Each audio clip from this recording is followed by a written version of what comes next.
संस्थाको लेखा नि साथी पारदर्शी बनाऊ संस्थाको लेखा नि साथी पारदर्शी बनाऊ भित्र क्रेडिट गरेर दोहोरो लेखामा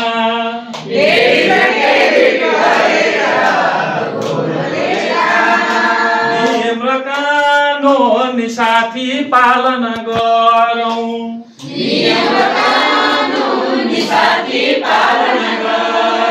सबै खाता राखेर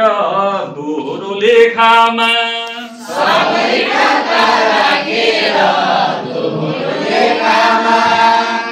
डेबिट र क्रेडिट लेखाको नियम हामीले जान्नु पर्छ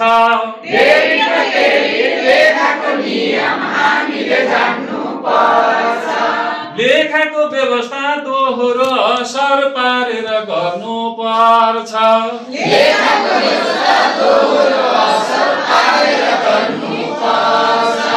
सम्पत्ति बढे नि साथी डेबिट गरौँ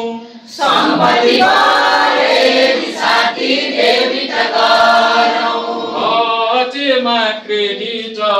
दोहोरो लेखामा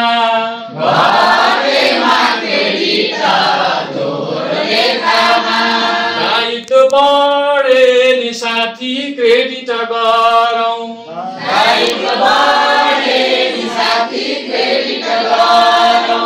घटेमा डेबिट दोहोरो लेखामा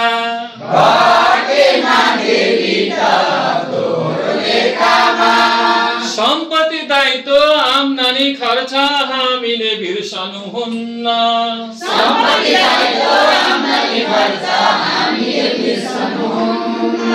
लेखामा यिनै चारवटा हुन्छन् नमिलाई हुन्न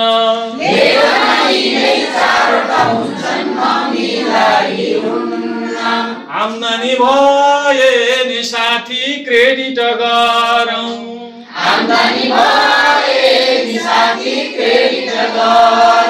घटेमा डेबिट दोहोरो लेखामा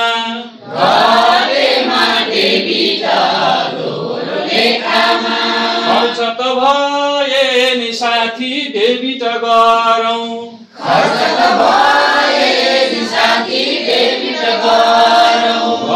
घटाउँदा क्रेडिट दोहोरो लेखामा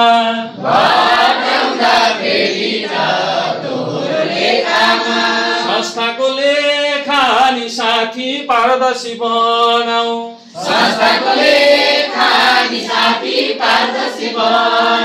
डेबिट र क्रेडिट गरेर दोहोरो लेखामा